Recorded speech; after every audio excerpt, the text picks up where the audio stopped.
E eu convido você a ver essa Bíblia junto comigo em Gênesis capítulo 11.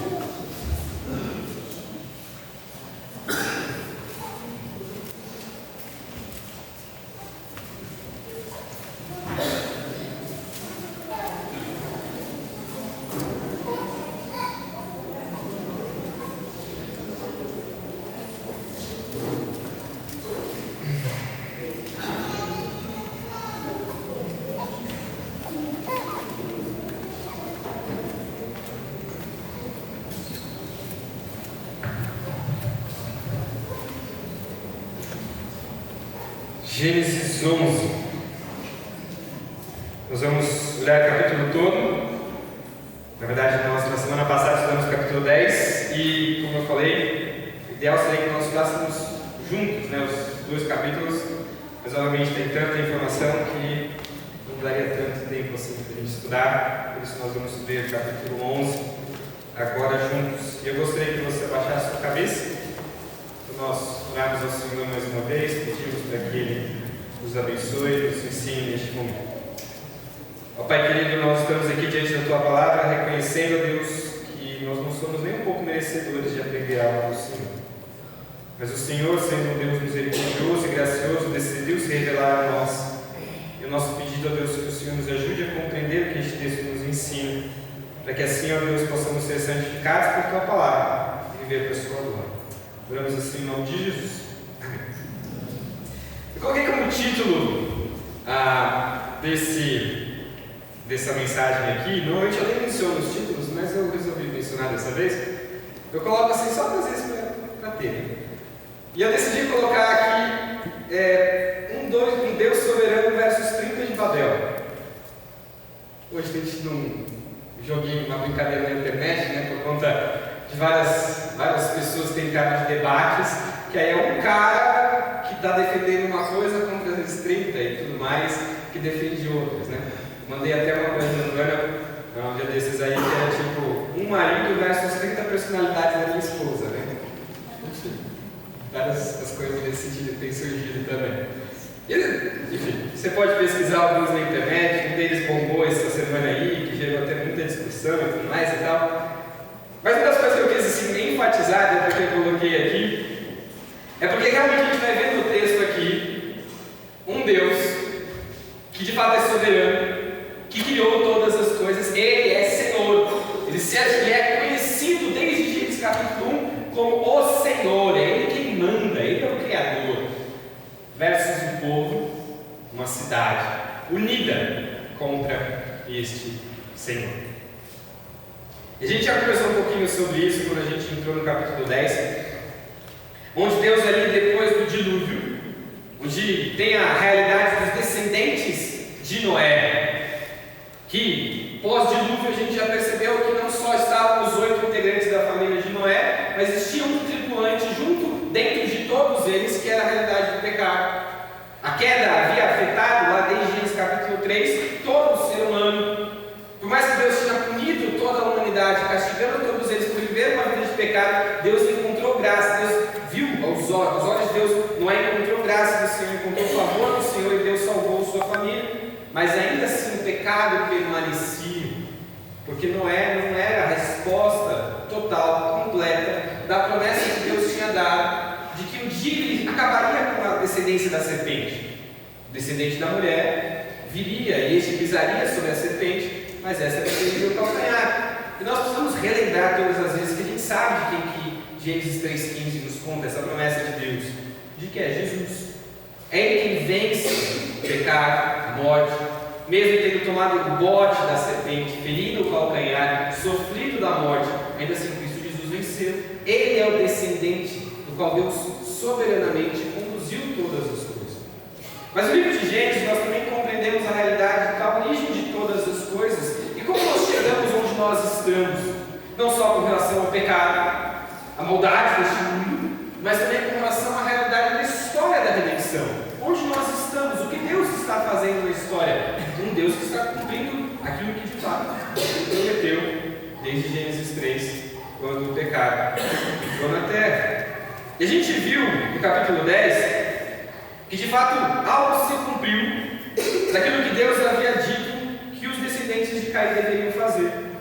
Quando eles saem ali da arca, Deus reafirma os seus propósitos de que eles deveriam encher a terra com vários adoradores, com multiplicação de adoradores. Mas ainda assim a realidade do pecado se faz presente. E principalmente os descendentes de Cã, o que viria a ser seu filho Canaã, acabam vivendo uma realidade onde o pecado os domina, o desprezo pelo Senhor. E no capítulo 10 nós vemos quais são essas descendências. Primeiro, a descendência de Jafé, do qual nós não temos muitas informações, mas principalmente os descendentes de Cã, que são da origem de muitos dos povos do qual até hoje Israel tem vários conflitos. E os povos que de fato maltrataram Israel, e era, que a gente conversou até na semana passada, seria a lista daqueles do qual Israel poderia dizer: esses são os que eu vou odiar. Mas que obviamente nós, à luz do Evangelho, daquilo que Deus faz, nós não devemos compreender dessa forma. Mas que existe esperança, principalmente dos descendentes de Sem, do qual a gente vai conversar. E algo que se destaca várias vezes aqui na história, no capítulo 10, é que essas junções desses povos se davam principalmente em alguns aspectos. Se você ver o final do capítulo 10, versículo 31, ele diz algo que ele se repete depois de cada uma dessas genealogias. Ele diz: são estes os filhos de Sem, segundo as suas famílias, segundo as suas línguas, em suas terras, em suas nações. Essas divisões se deram por cultura, por logística, sim, no sentido das suas próprias famílias, e principalmente por questões de línguas. Mas existe algo que nos conta no meio dessa história, que é aqui a história da Torre de Babel, que principalmente o versículo 1 até o versículo 4 vai nos contar ali sobre essa história nesta cidade chamada Babel, no qual nós conhecemos depois, com o decorrer da história, que vem a tão famosa Babilônia. Mas a gente vê essa história aqui, e nessa história como um todo, neste capítulo, como grande ideia, nós conhecemos que Deus é soberano e frustra os planos soberbos do homem para preservar os seus planos. Nós vamos ver uma união da raça humana que existia, mas descobrir que nem sempre a união faz a força, que a união também faz o açúcar, pelo menos você compra no mercado. Mas também a união muitas vezes leva pessoas a um desprezo para o Senhor, porque nós queremos unidade, mas queremos desprezar o Criador, e aí não funciona. Assim não funciona. Vamos ver como que essa história desenrola. Eu gostaria que você lesse comigo os versículos 1 até o versículo 4, onde nós encontramos a autoconfiança do orgulho humano. Olha só o versículo 1 até o versículo 4. Em toda a terra havia apenas uma língua e uma só maneira de falar. Os homens partiram do Oriente, encontraram uma planície na terra de Siná e habitaram ali. E disseram uns aos outros: venham, vamos fazer tijolos e queimá-los bem. Os tijolos lhes serviram de pedra, de betume, de argamassa. Disseram: venham, vamos construir uma cidade e uma torre cujo topo chega até os céus, e o tornemos célebre no nosso nome, para que não sejamos espalhados por toda a terra. Queridos, nós encontramos algo no primeiro versículo aqui que é fantástico. As pessoas saíram de onde estavam, mas uma realidade ali que dá é que havia apenas uma língua e uma só maneira de falar. Ou seja, por causa do orgulho humano, quem está na escola estuda inglês. A gente não precisaria falar inglês se não fosse a história da Torre de Babel passando por inglês. Mas existe algo aqui. E o ponto não é só a realidade de poder falar a mesma língua, mas o ponto principalmente é dos potenciais que isso traz. Acho que você que trabalha já percebe que falando com a mesma língua, com as mesmas pessoas, já é difícil. Imagina falando de línguas diferentes. E aqui é uma realidade que a gente encontra que é muito interessante. Não, em nenhum momento na face da terra, até aqui, teve algo diferente. As pessoas não sabiam o que era falar outras línguas. Hoje a gente tenta até se comunicar, né? Você inventa um portunhol ali, alguma coisa quando precisa falar com alguém. Mas se você já viveu a experiência de ter que conversar com alguém que não tem a mesma língua que você percebe que é algo estranho. No mínimo constrangedor. Você tenta ali se virar, mas não dá. Essa não é a realidade. Todos falavam a mesma língua e não imaginavam que isso um dia seria uma realidade que eles não teriam mais. Isso já nos mostra algo do qual nós vamos compreender sobre o orgulho da autoconfiança humana. Porque nós confiamos tanto naquilo que nós temos, que não pensamos que um dia nós vamos perder. O que você percebe isso? Você confia na sua quantidade financeira que você tem no seu banco, e você não reconhece que um dia talvez você possa perder isso. Você confia na sua saúde, você confia nas pessoas que estão ao seu redor, e a sua confiança está tanto naquilo que você tem, que no momento que você perde, ou você não imagina perder, mas no momento que você perder, ou se perder, sua casa cai. E esse povo não sabia que eles poderiam perder isso. Isso não está na cabeça deles.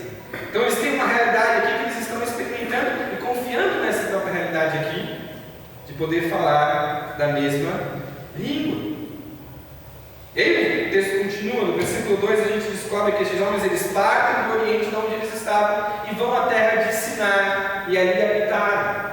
A gente já ouviu Sinar, já ouvimos essa palavra. Se você voltar comigo lá no versículo 8 do capítulo 10, nós somos apresentados a um personagem na história chamado Nimrod. Olha só o versículo 8 do capítulo 10, até o versículo 10, ele diz assim: Cuxi gerou Nimrod, que começou a ser poderoso na terra. Foi valente caçador diante do Senhor. Daí dizer-se, como Nimrod, poderoso caçador diante do Senhor. O princípio do seu reino foi Babel, Ereque, Acade, Calné, na terra de Sinar. Nós conversamos sobre este homem aqui na semana passada. Nimrod é a antítese dos propósitos de Deus. É um homem poderoso, violento, caçador. Ele governava, ele reinava, ele tinha poder, e muito poder. Um homem que é a representação clara daquilo que nós vamos ver aqui nessa história, como aquele que de fato se coloca em afronta a Deus por conta de quem ele é. Ele tinha todo o poder, e o seu reino, dentro do seu reino estavam algumas cidades, e uma delas era Babel, do qual nós conhecemos aqui nessa história. Diante disso, uma vez que ele era todo poderoso, uma vez que tinha assim a Babel também, a realidade de todo esse poder, eles eram capazes de fazer coisas grandiosas, falavam a mesma língua, tinham muito poder, estavam juntos em um só lugar. Grandes coisas poderiam acontecer diante desses homens, tanto que algo acontece. Versículo 3 nos conta sobre algo que nunca tinha aparecido na história, e também algo que nunca apareceu na história bíblica, que é o tijolo. Para a gente isso é besteira, né? Você trabalha com tijolo quase todo dia. Mas pela primeira vez a gente tem algo inovador, uma tecnologia totalmente diferente e as ferramentas necessárias para a autoproclamação e a autoconfiança. Agora se tem aquilo que é necessário para fazer os planos de soberba. A gente vai ver no versículo 4. Mas por mais que estranho que nos pareça, essa é algo extremamente importante, um baita avanço na humanidade aqui na história. Porque antes os antigos habitantes colocavam pedras sobre pedras, tentavam construir coisas a partir daquilo que eles tinham e tentavam formar alguma coisa, que seria um leque de pedras ou algo assim do tipo. Mas agora a gente vê que existe uma realidade, que eles pegam tijolos e eles queimam bem, e isso lhes serviu de pedra e betume, como de argamassa. Porque agora você não só coloca tijolo sobre tijolo, você gruda os tijolos. Você cria algo grande, forte, estruturado. Você cria muros, algo poderoso. E a humanidade agora se vê numa realidade que é inexistente até aqui. E isso deu a eles o poder de fazer os planos de autopromoção que a gente chega no versículo 4. E a gente aprende sobre eles. Porque eles disseram uns aos outros novamente. Eles dizem uns aos outros, voltando-se uns aos outros e falam: venham, vamos fazer tijolos. Depois disseram uns aos outros: venham, vamos construir uma cidade e uma torre cujo topo chega até os céus e tornemos célebre o nosso nome. Vamos primeiro construir uma cidade. E por que está aqui se referindo a uma cidade? Se você voltar lá em Gênesis 4, versículo 17, Gênesis 4 nós vemos a descendência da mulher de fato acontecendo. Deus presenteia a mulher com 2 homens, com 2 filhos, chamados Caim e Abel. E a história nos conta que eles ofereceram algumas coisas para o Senhor em ofertas, mas Caim ofereceu do fruto da terra, enquanto Abel ofereceu o melhor que tinha, o seu rebanho. Isso gerou desprezo do Senhor, porque o Senhor não aceitou a oferta de Caim, e assim então Caim se volta contra o seu irmão, mata o seu irmão, foge depois diante do castigo de Deus. Ele diz para ele sair da terra onde estava, e ele monta uma cidade. No versículo 17 a gente vê isso dizendo: e Caim teve relações com sua mulher, ela ficou grávida e deu à luz a Enoque. Caim edificou uma cidade e a chamou de Enoque, o nome do seu filho. E a gente vê que é uma representação de dizer: aqui estabelecemos uma vida sem Deus. Aqui nós vivemos sem Deus. E é nesta cidade que Deus não reina. O nosso nome, é o meu nome, o nome do meu filho, que destaca-se sobre essa cidade. E se existe algo que representa uma terrível violência, é essa cidade, ao ponto da gente reconhecer, a gente conhecer que os descendentes então de Caim, chegamos em Lameque, que foi orgulhoso, que tinha orgulho de ser violento, de ter matado um jovem. E agora a gente vê algo parecido, porque a gente vê uma construção de uma cidade. E o texto ele foi aqui colocado para que a gente possa fazer essas conexões. Obviamente não existe nada contra cidades ou coisa do tipo, mas o ponto aqui é de lembrarmos que Deus havia prometido uma semente, um descendente. E Caim é essa demonstração da outra semente, enfatizando que, olha, a semente da serpente está vencendo, enquanto que o descendente do Senhor, daquilo que Deus tinha dito, da mulher, ainda não havia sido demonstrado, mas Deus permaneceu os seus planos. Agora nós vemos algo bem parecido nessa realidade, porque em Gênesis 11 nós vemos essa conexão da mesma forma. As pessoas viram uns para os outros e dizem: vamos construir uma cidade, vamos viver juntos aqui nesta cidade, porque nós vamos fazer ainda mais, não só uma construção de uma cidade, mas principalmente uma torre. E existem algumas características sobre essa torre que nós encontramos aqui. Primeiro, ela nos diz que era uma torre que chegue até os céus, uma torre grandiosa. E existe também uma realidade que nos conta aqui, que é para fazer com que nós tornemos célebre o nosso nome, focado no homem. O homem é o centro. Queridos, cada um desses elementos nos mostra que, no final das contas, os propósitos aqui era de ser uma afronta contra o próprio Deus. No final das contas, é isso que a autoconfiança e o orgulho representado aqui em Babel, nós muitas vezes carregamos, é o que estamos dizendo também. Porque nós estamos dizendo: nós temos tudo o que precisamos, assim nós não precisamos do Senhor. Eu quero fazer o meu nome grande. Mas o que é esta torre? Muitos colocam que provavelmente essa torre seria um zigurate. Se você quiser depois conhecer um pouquinho mais, existem muitos estudiosos que contam sobre uma zigurate mais conhecida dos arqueólogos, que é de 2000 anos antes de Cristo. E uma zigurate era uma pirâmide com escadas, onde no topo tinha um santuário, um templo, que era feito com os principais elementos que a gente encontra aqui: tijolo e betume com argamassa. E principalmente que essa ideia de que uma pirâmide com escadas, no qual o templo estava ali no topo, era com o objetivo de encorajar os deuses a descerem até o templo lá da torre e de se encontrarem com o povo. No final das contas, como o pastor Alexandre Mendes diz para a gente, que essa possibilidade nos indica que o que está acontecendo aqui é uma guerra de adoração.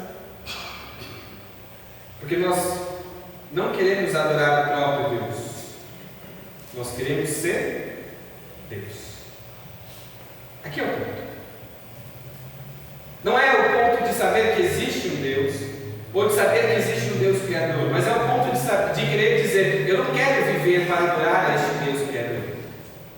Eu quero, na verdade, criar algo que faça com que eu seja o próprio Deus. Nós vamos construir uma torre, que chega até aos céus, representando essa ideia de uma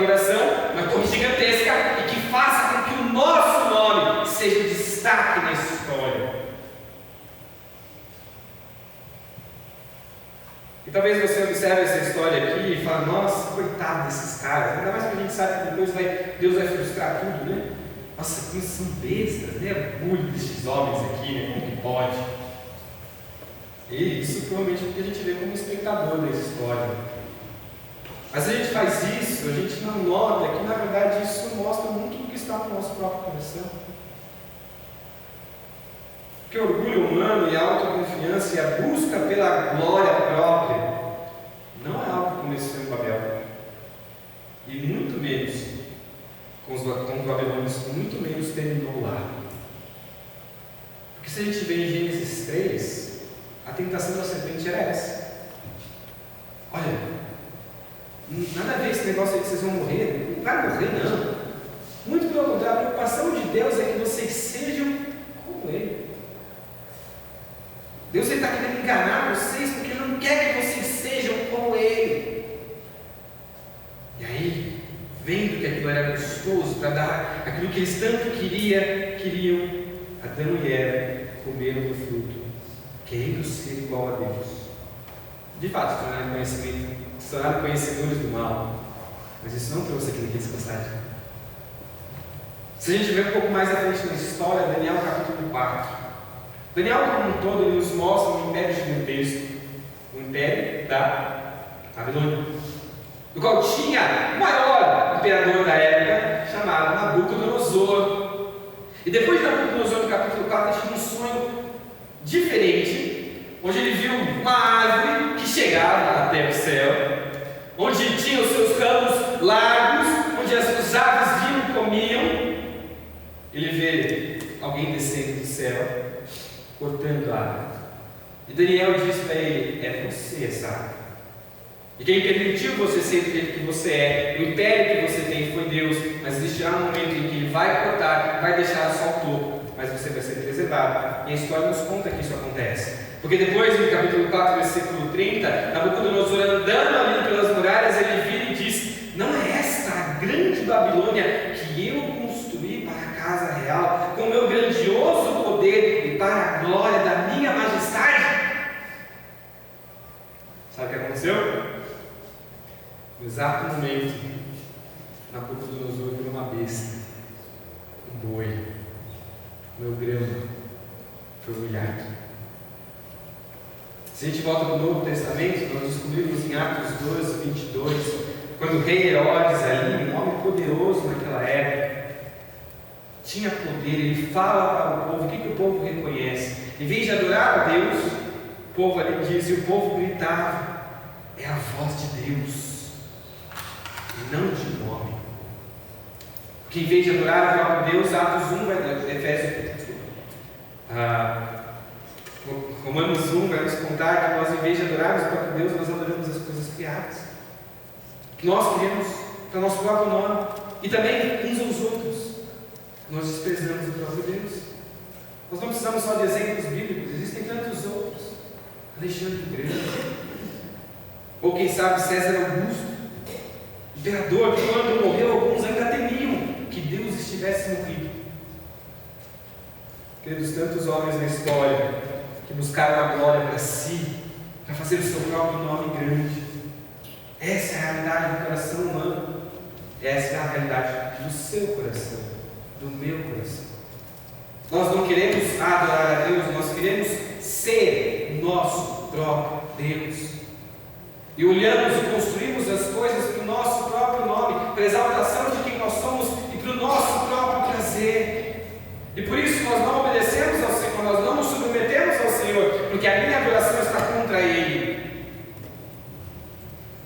Sou um Deus que guerreia com Deus Criador de todas as coisas. Porque no fim nós queremos tornar sério o nosso próprio nome. Nós queremos um anseio por renome, principalmente de autonomia. Nós queremos mandar a nossa própria vida, nós não queremos que alguém diga sobre isso. Nós queremos a nossa própria glória, nossas próprias regras. Nós somos orgulhosos, autoconfiantes. Nós não precisamos de Deus. E queridos, essa é a realidade das nossas vidas também. Talvez alguns exemplos que podem te ajudar a pensar de como isso também é real. Isso é real quando nós nos frustramos com Deus quando as coisas saem do nosso controle. Quando aquilo que nós estamos tanto planejando nas nossas vidas são mudadas. E a gente fica chateado, a gente questiona a Deus, por que o Senhor não dá aquilo que eu gostaria? Quando nós temos talvez um ateísmo prático. Não que nós negamos que Deus existe, mas nós vivemos como se Ele não existisse. Você vive a sua vida sem refletir que existe um Deus, ou até mesmo como Paulo vai nos ensinar em Colossenses capítulo 3, de agora uma vez ressuscitados, pensando nas coisas do alto. Temos um coração arraigado pelas coisas deste mundo, desprezamos a Deus em todas as áreas de nossas vidas. Isso acontece quando nós estamos mais empenhados em fazer o nosso nome conhecido do que do Senhor. Quando os seus planos, a sua vontade, aquilo que você quer, sempre estão à frente dos planos do Senhor, de fazer o seu nome exaltado, de fazer o seu nome conhecido. Até mesmo quando a Bíblia e nem mesmo a oração, quando elas não são uma realidade em nossas vidas, em nosso dia a dia, eu estou dizendo, eu não preciso do Senhor. Eu tenho os tijolos para construir a minha vida. Eu quero conduzir a minha própria vida, para a minha própria glória. E qual é o resultado de uma vida assim? Uma vida assim, de uma autoconfiança, de um orgulho, de uma soberba. É de não querer viver da maneira como Deus diz, porque no final do versículo a gente vê que o propósito principal de tudo era para que não sejamos espalhados por toda a terra. O propósito de Deus, como a gente já falou neste culto, era: Deus criou o homem para representar a sua imagem neste mundo e para multiplicar a sua imagem sobre a terra, para que existissem vários adoradores na terra que Deus criou. Mas agora nós queremos fazer o nosso nome exaltado, nós queremos nos reunir, queremos nos manter aqui, porque é aqui que nós vivemos, o Senhor não manda.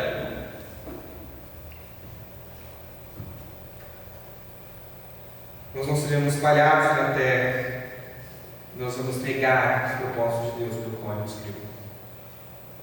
Isso é fruto da soberba humana. Queridos, o mundo está assim. As pessoas já nem sabem por que elas existem, por conta da soberba do coração humano, que não quer se humilhar diante do seu Deus Criador. Nós muitas vezes questionamos o porquê existimos, porque existe uma soberba no nosso coração que não quer reconhecer que fomos criados para a glória deste Deus e viver assim em obediência a Ele. Porque no final das contas nós queremos fazer o nosso nome grande. Queremos a autopromoção, e a autopromoção vai na contramão dos propósitos de Deus. E queridos, quando eu busco um lugar nesta terra, fazer o meu nome grande, eu estou deixando de ser usado por Deus na terra comigo.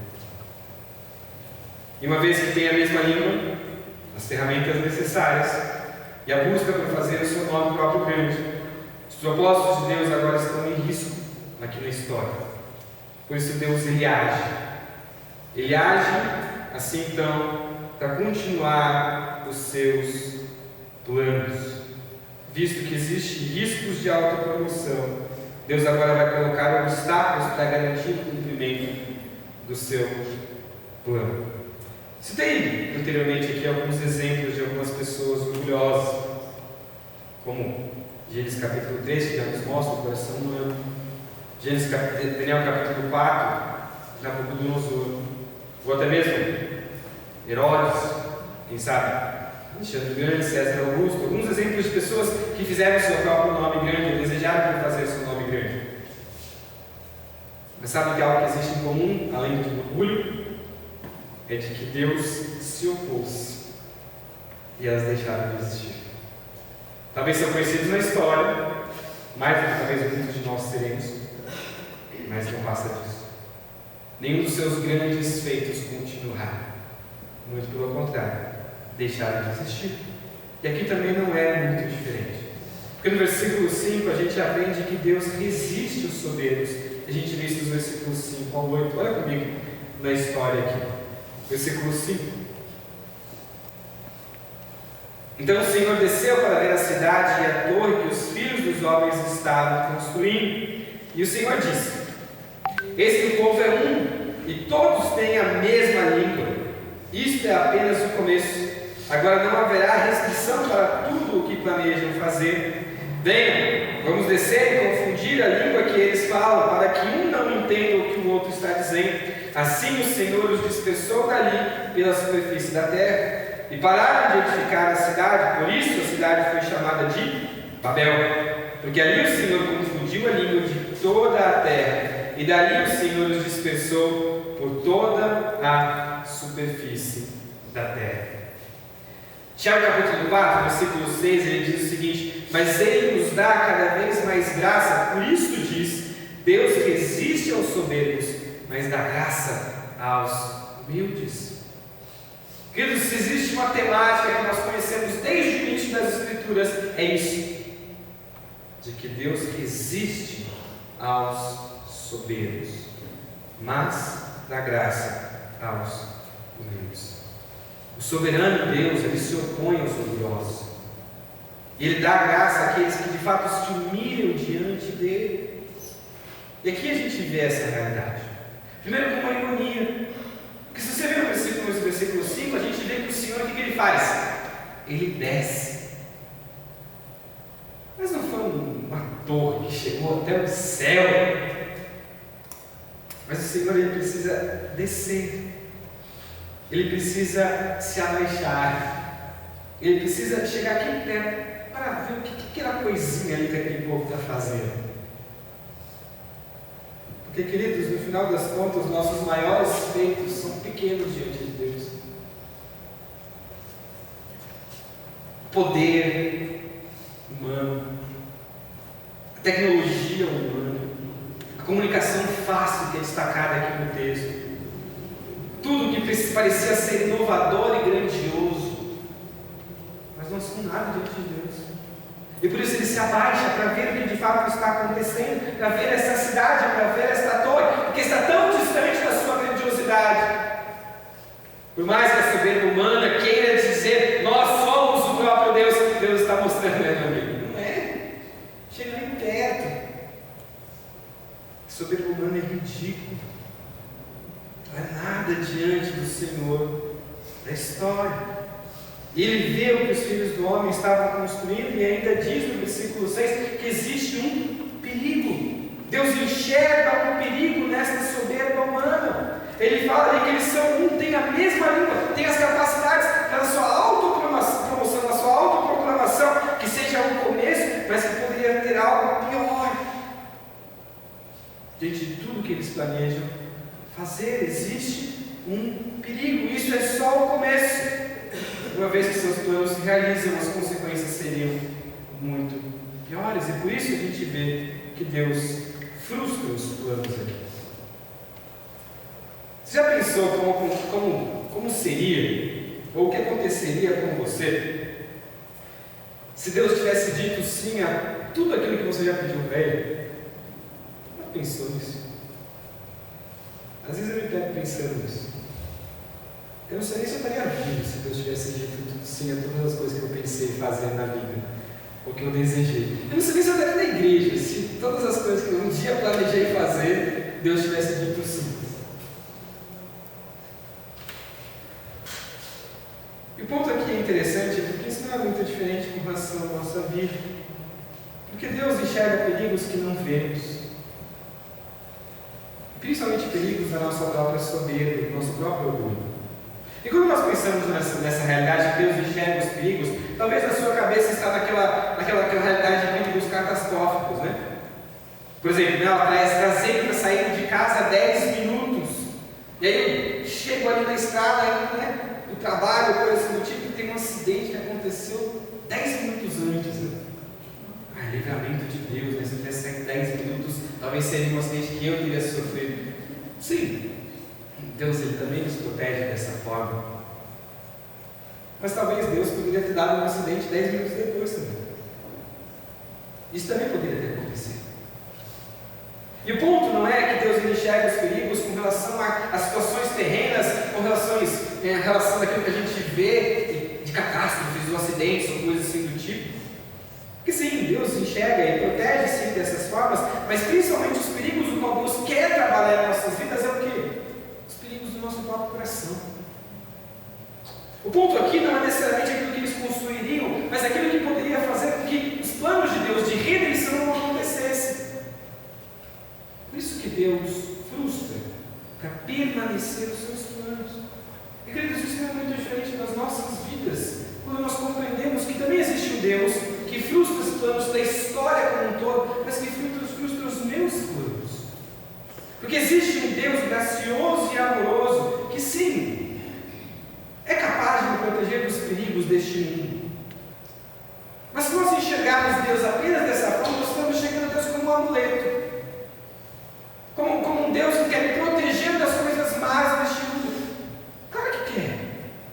Mas Ele quer muito mais do que isso. Ele é muito maior do que isso. Porque Ele quer não só me proteger da realidade deste mundo, mas Ele quer me proteger do meu próprio coração. Queridos, só Deus pode. Nem eu consigo vencer os problemas do meu próprio coração sem Deus. E nem você consegue me ajudar a vencer os meus problemas do meu coração se não for o próprio Deus. Sim, Deus pode ter feito você atrasar e ter dito não a alguns desses planos. Para talvez sim, quem sabe te proteger de alguma coisa catastrófica. Mas para principalmente te ensinar o seu coração orgulhoso a aprender a confiar na soberania dele. De que o plano que é bom, perfeito, agradável, a vontade que é boa, perfeita e agradável, não é assim. É a de Deus. E a vontade de Deus, ela não é só boa, perfeita e agradável para você, mas para Ele.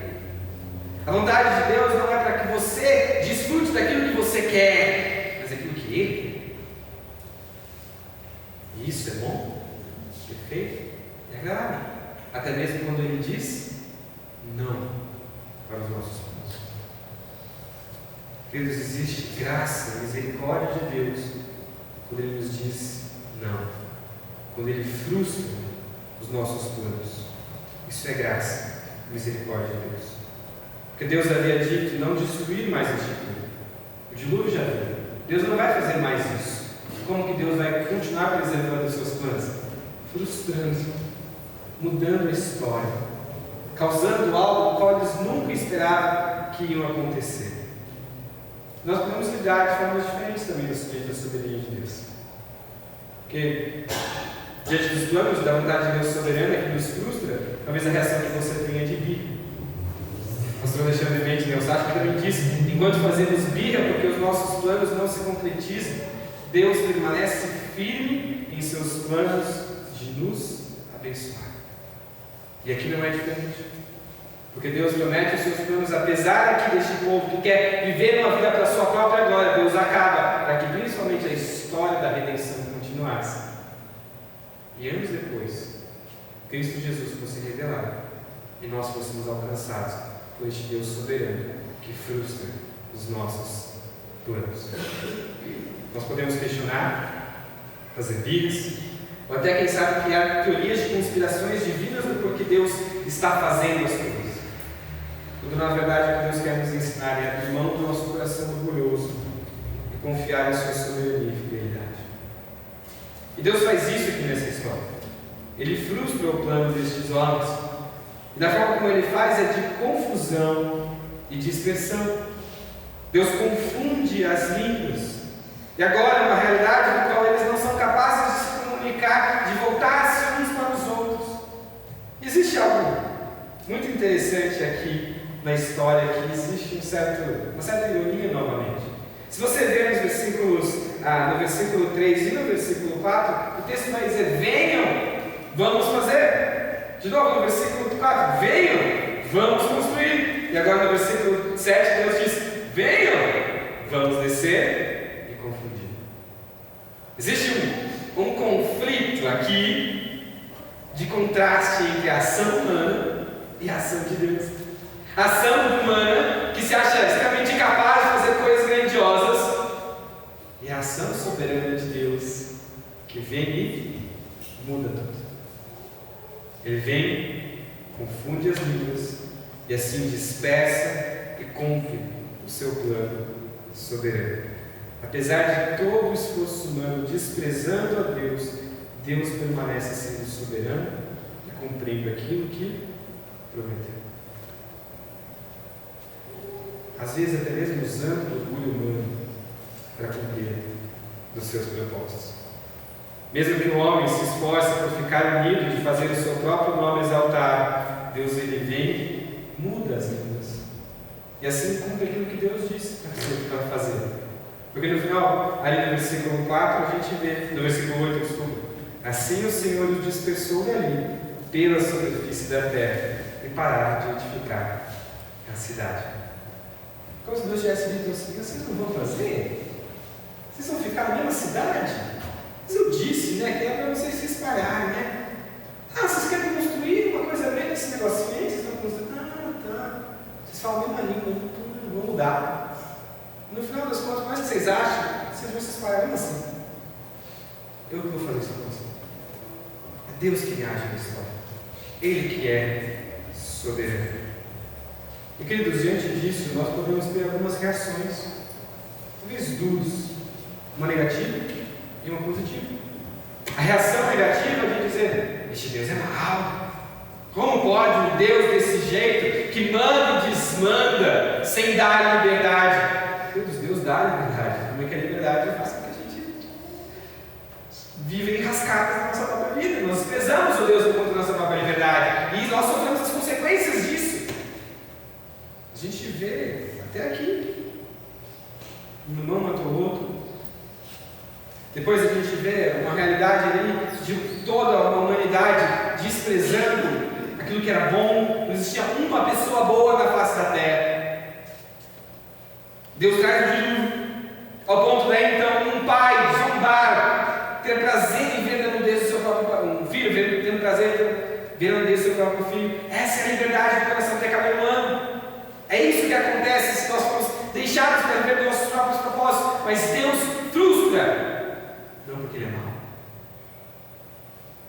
mas porque Ele é gracioso. A segunda reação talvez seja uma reação que Deus deseja de nós, de abrirmos mão da nossa soberba e de confiar que Ele é o Deus que controla, que conduz as nossas vidas e que deseja que através da sua soberania nós sejamos obedientes, sejamos conduzidos para viver mais perto dele. E essa realidade do agir de Deus, do agir soberano de Deus, ainda é mais clara na continuação do texto. Porque olha só como Deus mostra isso, e novamente através de uma genealogia. Olha comigo, versículos 10 até o final do capítulo, versículo 31. Diz assim: são estas as gerações de Sem. Ele tinha 100 anos de idade quando gerou Arfaxade, 2 anos depois do dilúvio. E depois que gerou Arfaxade, Sem viveu 500 anos e gerou filhos e filhas. Arfaxade viveu 35 anos e gerou Salá. Depois que gerou Salá, Arfaxade viveu 403 anos e gerou filhos e filhas. Salá viveu 30 anos e gerou Éber. Depois que gerou Éber, Salá viveu 403 anos e gerou filhos e filhas. Éber viveu 34 anos e gerou Peleg. Depois que gerou Peleg, Éber viveu 430 anos e gerou filhos e filhas. Peleg viveu 30 anos e gerou Reu. E depois que gerou Reu, Peleg viveu 209 anos e gerou filhos e filhas. Reu viveu 32 anos e gerou Serug. E depois que gerou Serug, Reu viveu 207 anos e gerou filhos e filhas. Serug viveu 30 anos e gerou Naor. E depois que gerou Naor, Serug viveu 200 anos e gerou filhos e filhas. Naor viveu 29 anos e gerou Terá. E depois que gerou Terá, Naor viveu 119 anos e gerou filhos e filhas. Terá viveu 70 anos e gerou Abrão, Naor e Arã. São essas as gerações de Terá. Terá gerou Abrão, Naor e Arã. Arã gerou Ló. Arã morreu na terra de seu nascimento, em Ur dos Cabeus, estando Terá seu pai ainda vivo. Abrão e Naor tomaram para si mulheres. A mulher de Abrão se chamava Sarai, e a mulher de Naor era Milca, filha de Arã, que foi pai de Milca e de Isca. Sarai era estéril, não tinha filhos. Ele tomou Abrão, seu filho, e Ló, filho de Arã, foi de seu filho de seu filho, e Sarai, de sua nora, mulher de seu filho Abrão, e saiu com eles de Ur dos Cabeus para ir à terra de Canaã. Foram até Arã onde ficaram. e havendo terá vivido 205 anos ao todo, morreu em Arã. Acho que você já notou, eu estou dizendo que pós-dilúvio, o pecado se faz presente, pessoas são pecadoras. Isso não é diferente da nossa vida hoje. Desprezam o Senhor e vivem para a sua própria glória. Abel é um exemplo disso. Mas Deus ainda continua o seu plano que Ele prometeu desde Gênesis 3 de trazer o seu descendente. Agora então Ele frustra esses planos e Ele vai dizer como que Ele vai trazer este descendente, através da continuação de uma família. A gente já viu um pouco da genealogia de Sem, mas ele é reforçado aqui nessa história. Deus nos conta sobre muitos homens, muito mais do que simplesmente nomes para você estragar do seu filho no futuro, se você quiser dar aqui. Nós vamos lembrar que existem histórias por trás. Obviamente, não nos contra elas, mas tiveram filhos, tiveram talvez ideias de casais, tiveram planos para o seu futuro, tiveram circunstâncias boas e difíceis. Essa foi a realidade desses homens. Mas o ponto é notar que mesmo em histórias assim, Deus está usando homens, pessoas, personagens, na sua história soberana. É Ele quem está agindo através do silêncio aqui nessas histórias, dando o privilégio de saber que Deus está usando pessoas comuns para cumprir os seus propósitos. Isso deveria lembrar para a gente também que Deus está usando pessoas comuns como nós para cumprir a expansão do seu reino. Mas aí a gente chega no versículo 27 até o versículo 32, onde alguns nomes são conhecidos. Nós vemos uma pequena família que se muda de Ur dos Caldeus para a terra de Canaã. E dessa família nós conhecemos Abrão e Naor, onde tiveram suas esposas, uma chamada Sarai e outra chamada Milca. Mas uma informação que nos faz questionar aqui é: como isso aqui pode nos trazer esperança? Lembra, a perspectiva é do descendente da mulher. A gente está esperando um descendente, um filho, ele vai nascer. E aí a gente chega no versículo 30, no final, no versículo 30, depois de nos contar sobre eles aqui, a gente descobre sobre Sarai. E Sarai era estéril e não tinha filhos. Como isso pode ser esperança? Obviamente, se você já leu a história de Abraão, você já sabe como isso vai acontecer. Mas porque a esperança vem num contexto onde não será pelos termos, não será pelas habilidades, ou até mesmo pela sabedoria humana.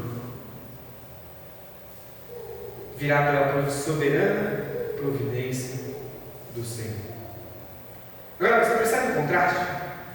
Enquanto a gente vê uma população, uma cidade, um povo que tem o objetivo de fazer o seu nome grande, os seus próprios esforços, a sua própria habilidade, nós vemos um contraste aqui. Tá bom? Vamos pegar esse aqui. Quando a gente vê essa realidade, então, enquanto uma cidade, uma demonstração de que o nosso poder, a nossa própria autoridade, nós fazemos por nossa própria habilidade, Deus agora está mostrando: olha, peraí, os meus planos soberanos, daquilo que eu vou fazer, não é pela habilidade humana, porque sou eu quem de fato faço acontecer. Deus está mostrando para a gente que Ele trará a esperança ao homem pecador, mas não por habilidades humanas ou pela capacidade humana. Ele trará um descendente e será por meio de uma mulher estéril. Isso para nos mostrar algumas coisas. A primeira delas é aquilo que a gente encontra por diversas vezes no Antigo Testamento e que nos é lembrado no Novo Testamento também. Que a salvação de fato vem do Senhor. Nunca é pelas habilidades e pelo esforço humano. Nunca será pela minha própria conquista. É graça e misericórdia de Deus, do Deus soberano. Assim como também a história acontece diante da soberania de Deus, porque Ele é um Deus que age na história e age de maneiras contrárias daquilo que nós pensamos. Não sei se você já pensou nisso. Agora até mesmo na sua própria história, né? Deus, eu gostaria que isso acontecesse, mas vou te dar o caminho, né? Faz desse jeito aqui que vai dar certo, né? E Deus fala: não, filho, você não entendeu nada, não. Eu que sou soberano. Outra coisa que nós aprendemos é que Deus trouxe um povo de uma mulher chamada Sarai, assim como fez então o seu filho nascer de uma mulher virgem. Deus ele usa pessoas comuns para a expansão do seu reino, principalmente idosos, quando nós conhecemos o Novo Testamento. Isso não é tão diferente quando nós entendemos os propósitos de Deus e reconhecemos que Deus também pode usar uma pequena igreja batista de socorro para a expansão do seu reino.